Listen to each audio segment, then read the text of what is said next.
आप सभी श्री हरि विष्णु भक्तों को नमस्कार। स्वागत है अनुकरणीय सनातन पर। पावन पुरुषोत्तम मास कथा के पिछले अध्याय में धृतधन्वा के रुदन करने पर 1 मास में उसके द्वारा पुरुषोत्तम मास का सेवन हो गया और श्री हरि विष्णु भगवान की कृपा से उसका पुत्र पुनर्जीवित हो गया।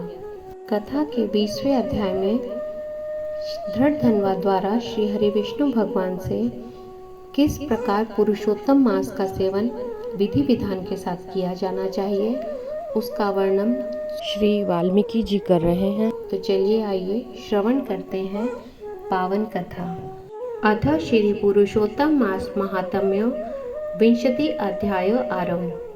श्री सूत जी बोले, हे विप्रो, नारायण के मुख से राजा धृतधन्वा के पूर्व जन्म का वृतांत श्रवण कर अत्यंत तृप्ति न होने के कारण नारद मुनि ने श्री नारायण से पूछा। नारद जी बोले, हे तपोधन, महाराज धृतधन्वा ने मुनि श्रेष्ठ वाल्मीकि जी से क्या कहा सो विस्तार सहित विनित मुझको कहिए। नारायण बोले, हे नारद, सुनिए। राजा धृतधन्वा ने महाप्राज्ञ मुनि श्रेष्ठ वाल्मीकि मुनि की प्रार्थना कर जो कुछ कहा सो मैं कहूँगा। धृतधन्वा बोला, मोक्ष की इच्छा करने वाले लोगों से पुरुषोत्तम मास का सेवन किस प्रकार किया जाए, क्या दान किया जाए और इसकी विधि क्या है, यह सब संपूर्ण लोक के कल्याण के लिए मुझसे कहिए, क्योंकि आपके समान महात्मा संसार के हित के लिए ही पृथ्वी पर भ्रमण करते हैं। यह पुरुषोत्तम मास स्वयं साक्षात पुरुषोत्तम भगवान है। उस पुरुषोत्तम मास के सेवन से महान पुण्य होता है। यह बात मैंने आपके मुख से भली भांति सुनी है। मेरे पूर्व जन्म में सुदेव नामक ब्राह्मण श्रेष्ठ होकर विधि से पुरुषोत्तम मास का सेवन करता है, जिसके प्रताप से मेरा पुत्र मृत पुत्र उठ खड़ा हो गया।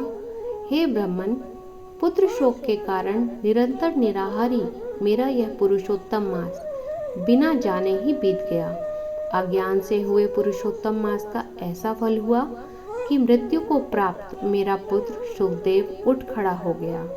श्री हरि भगवान के कहने पर इस अनुभूत पुरुषोत्तम मास का सेवन किया। हे तपोधन, मुझे इस जन्म में वह सब विस्मृत हो गया है, इसलिए इस पुरुषोत्तम मास का पूजन विधान विस्तार पूर्वक मुझसे कहिए। श्री वाल्मीकि जी बोले, ब्रह्म मुहूर्त में उठकर पर ब्रह्म का चिंतन करें। उठकर प्रथम नेत्रों को धो डाले, दातुन ले और इस मंत्र को अच्छी तरह कहकर दंत धावन करें। हे वनस्पते, आयु, बल, यश, वर्ष, प्रजा, पशु, वसु, ब्रह्म ज्ञान और मेधा को मेरे लिए दो। अपामार्ग अथवा बेर की 12 उंगल की छेद रहित दातुन कानी उंगली के समान मोटी हो, जिसके पूर्व के आधे भाग में कूची बनी हो, उस दातुन से मुख शुद्धि करे। रविवार के दिन लकड़ी से दातुन करना मना किया है, इसीलिए 12 कुल्ला में मुख शुद्धि करे। आचमन कर अच्छी तरह प्रातःकाल में स्नान करे। स्नान के बाद उसी समय तीर्थ के देवताओं को तर्पण के द्वारा जल देवे और समुद्र में मिली हुई नदी में स्नान करना उत्तम माना गया है। बावली, कूप, तालाब में स्नान करना विद्वानों ने मध्यम प्रकार का कहा है और गृहस्थ का गृह में स्नान करना सामान्य कहा है। स्नान के बाद शुद्ध एवं सुक्त यानी सफ़ेद ऐसे 2 वस्त्रों को धारण करें। ब्राह्मण कंधे पर रखे जाने वाली उत्तरीय वस्त्र को सावधानी के साथ हमेशा धारण करे। पवित्र स्नान में पूर्व मुख अथवा उत्तर मुख होकर बैठे और शिखा बांधकर दोनों जांघों के अंदर हाथों को रखें। कुश की पवित्री हाथ में धारण कर आचमन क्रिया को करें। ऐसा करने से पवित्री अशुद्ध नहीं होती है, परंतु भोजन करने से पवित्री अशुद्ध हो जाती है।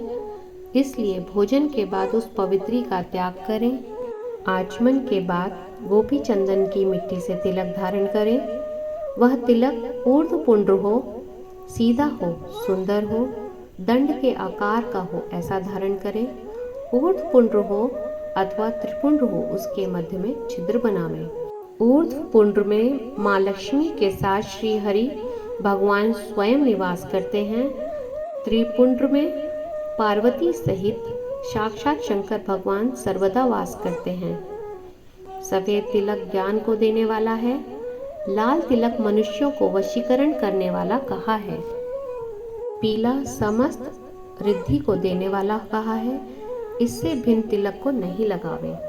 गोपी चंदन की मिट्टी से शंख, चक्र, गदा, पद्म आदि धारण करें। यह संपूर्ण पापों को नाश करने वाला और पूजा का अंग कहा गया है। जिसके शरीर में शंख, चक्र आदि भगवान के आयुधों का चिन्ह देखने में आता है, उस मनुष्य को मनुष्य नहीं समझना। वह भगवान का शरीर है जो शंख, चक्र आदि चिन्हों को नित्य धारण करता है। उस देही के पाप पुण्य रूप हो जाते हैं। श्री नारायण के आयुधों से जिसका शरीर चिन्हित रहता है, उसका कोटि कोटि पाप होने पर भी यमराज उसका कुछ नहीं बिगाड़ सकते। अर्थात यमराज क्या कर सकते हैं? प्राणायाम करके संध्या वादन करें। प्रातः काल की संध्या विधि पूर्वक नक्षत्र के रहने पर करें। जब तक श्री सूर्य नारायण भगवान के दर्शन ना हो तब तक गायत्री मंत्र का जाप करें और सूर्योपस्थान के मंत्रों से उठकर अंजकली बांधकर उपस्थान करें। सायंकाल के समय अपने पैरों को पृथ्वी पे मोड़कर नमस्कार करें। जो कमी रह गई हो उसको इस मंत्र से पूर्ण करें। यस स्मृत्या च नमोक्तयाम तपो यज्ञ क्रियादिषु नून्यम संपूर्णताम यति सद्यो वंदे तमुच्यतम। तो द्विज अर्थात ब्राह्मण, क्षत्रिय, वैश्य श्रद्धा के साथ संध्या करता है, उसको तीनों लोकों में कुछ भी दुष्प्राप्य नहीं है। दिन के आदि भाग अर्थात प्रातःकाल में होने वाले कृत्य को कहा। इस प्रकार प्रातःकाल की नित्य क्रिया को करके श्री हरि भगवान की पूजा को करें। लिपे हुए शुद्ध स्थान में नियम में स्थित होकर और मौन तथा पवित्र होकर गोबर से गोल अथवा चौकोर मंडल को बनाकर व्रत की सिद्धि के लिए चावलों से अष्टदल कमल बनाएं। उसके बाद सुवर्ण, चांदी, तांबा अथवा मिट्टी का मजबूत और नवीन छिद्र रहित शुद्ध कलश को उस मंडल के ऊपर स्थापित करें और उस कलश में शुद्ध तीर्थों से लाए हुए कल्याणप्रद जल को भरकर कलश के मुख में श्री विष्णु भगवान, कंठ में रुद्र भगवान अच्छी तरह वास करते हैं। उसके मूल में श्री ब्रह्मा जी स्थित रहते हैं। मध्य भाग में मातृगण कहे गए हैं। कोप में समस्त समुद्र और 7 द्वीप वाली वसुंधरा, ऋग्वेद, यजुर्वेद, सामवेद और अथर्ववेद व्याकरण आदि अंगों के साथ सब कलश में स्थित हों। इस प्रकार कलश को स्थापित करके उसमें तीर्थों का आह्वान करें। गंगा, गोदावरी, कावेरी और सरस्वती मेरी शांति के लिए तथा पापों के नाश करने हेतु आवें। तदंतर उस कलश का मंत्र पाठ पूर्वक गंध, अक्षत, नैवेद्य और उस काल में होने वाले पुष्प आदि उपचारों से पूजन करके उसके ऊपर पीले वस्त्र से लपेटा हुआ तांबे का पात्र स्थापित करें। उस पात्र के ऊपर राधा के साथ श्री हरि की मूर्ति को स्थापित करें। राधा के सहित सुवर्ण की पुरुषोत्तम भगवान की प्रतिमा बनावें और भक्ति में तत्पर होकर विधि के साथ उस प्रतिमा की पूजा करें। पुरुषोत्तम मास के पुरुषोत्तम देवता हैं। पुरुषोत्तम मास के आने पर उनकी पूजा करनी चाहिए, जो इस संसार सागर में डूबे हुए को उबारता है। उसकी इस लोक में भी मृत्यु धर्म वाला कौन भला मनुष्य पूजा नहीं करता है। ग्राम फिर मिलते हैं, धन फिर मिलता है, पुत्र फिर मिलते हैं, ग्रह फिर मिलता है, शुभ अशुभ कर्म भी फिर मिलते हैं, परंतु शरीर फिर नहीं मिलता। उस शरीर की रक्षा धर्म के लिए और धर्म की रक्षा ज्ञान के लिए हुआ करती है और ज्ञान से मोक्ष सुलभ हुआ करता है। इसलिए धर्म को करना चाहिए। देह रूप वृक्ष का फल सनातन धर्म में कहा गया है, जो शरीर धर्म से रहित है वह बांझ वृक्ष के समान निष्फल है। सहायता के लिए न माता कही गई है, न स्त्री पुत्र आदि कहे गए हैं, तथा न पिता, न सहोदर भाई, न धन कहे गए हैं। केवल धर्म ही उसका प्रधान कारण कहा गया है।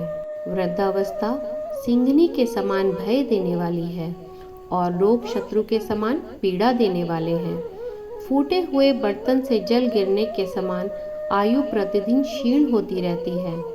जल के तरंग के समान चंचल लक्ष्मी, पुष्प के समान क्षण मात्र में मुरझाने वाली युवावस्था, स्वप्न के राज्य सुख के समान संसार के विषय सुख प्रभृति सब निरर्थक हैं। धन चंचल है, चित्त चंचल है और संसार में होने वाला सुख चंचल है। ऐसा जानकर संसार से विरक्त हो धर्म के साधन में तत्पर होवें। जैसे सर्प से आधा देह निगले जाने पर भी मेंढक मक्खी को खाने की इच्छा करता ही रहता है, उसी प्रकार काल से ग्रास हुआ जीव दूसरों को पीड़ा देने में तथा दूसरे का धन अपहरण करने में प्रेम करता है। मृत्यु से ग्रस्त आयु वाले पुरुष को सुख का कोई हर्ष नहीं होता। वध के लिए वध स्थान को पहुंचाए जाने वाले पशु के समान सब सुख व्यर्थ हैं। जब धर्म करने के लिए चित होता है तो उस समय धन का मिलना सुलभ नहीं होता है। जब धन होता है तो उस समय चित धर्म करने के लिए उत्सुक नहीं होता है, और जब चित और धन दोनों होते हैं तो उस समय सुपात्र नहीं मिलते हैं। इसलिए चित, वित्त, सत्पात्र इन तीनों का जिस समय संबंध हो जाए उसी समय बिना विचार किए ही धर्म को जो करता है वही बुद्धिमान कहा गया है। अधिक धन के व्यय होने से हजारों धर्म हो जाते हैं, परंतु पुरुषोत्तम मास में थोड़े धन से महान धर्म होता है। स्नान, दान और कथा में श्री हरि विष्णु भगवान का स्मरण करना, इतना ही उत्तम धर्म यदि किया जाए तो वह महान भय से रक्षा करता है। जिस प्रकार गंगा तीर्थ है, कामदेव ही धनुषधारी हैं, विद्या ही धन है और गुण ही रूप है, उसी तरह संपूर्ण महीनों के उत्तम पुरुषोत्तम मास साक्षात पुरुषोत्तम ही हैं। यद्यपि यह पुरुषोत्तम मास प्रथम समस्त कार्यों में तथा यज्ञों में अत्यंत निनद्य था, तो भी भगवान के प्रसाद से पृथ्वी में साक्षात भगवान के नाम से प्रसिद्ध हुआ। जिस प्रकार हाथी के पैर में सब प्राणियों के पैर लीन हो जाते हैं, उसी तरह समस्त धर्म और कला समस्त पुरुषोत्तम में विलीन हो जाते हैं। जिस प्रकार और नदियों की तुलना गंगा के समान नहीं की जा सकती, कल्प वृक्ष के समान अन्य समस्त वृक्ष नहीं कहे जा सकते, चिंतामणि के समान दूसरे रत्न पृथ्वी पर नहीं हो सकते, कामधेनु के समान दूसरी गौ नहीं हो सकती, राजा के समान दूसरे पुरुष नहीं हो सकते, वेदों के समान समस्त शास्त्र नहीं होते, उसी प्रकार समस्त पुण्य काल इस पुरुषोत्तम मास के पुण्य काल के समान नहीं हो सकते। पुरुषोत्तम मास के देवता पुरुषोत्तम भगवान हैं, इसलिए भक्ति और श्रद्धा से पुरुषोत्तम भगवान की पूजा करनी चाहिए। शास्त्र को जानने वाला कुशल, शुद्ध, वैष्णव, सत्यवादी और विप्र आचार्य को बुलाकर उसके द्वारा श्री पुरुषोत्तम की पूजा करें।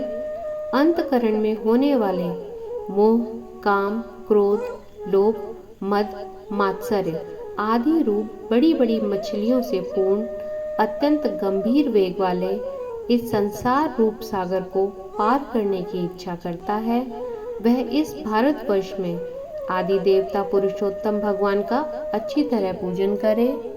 इति श्री ब्रह्म नारदीय पुराणे पुरुषोत्तम मास महात्म्ये 20 अध्याय संपूर्ण। श्री हरि विष्णु भगवान की जय। हरि शरणम हरि शरणम। आप सभी का इस कथा को सुनने के लिए धन्यवाद। अगर आपको ये कथा अच्छी लगी है और आप आगे के अध्याय भी इसी प्रकार सुनना चाहते हैं और पहली बार इस अनुकरणीय सनातन चैनल पर आए हैं, तो आप इसे सब्सक्राइब करें और बेल आइकन प्रेस करके आने वाली वीडियोस का नोटिफिकेशन तुरंत प्राप्त करें। राधे राधे।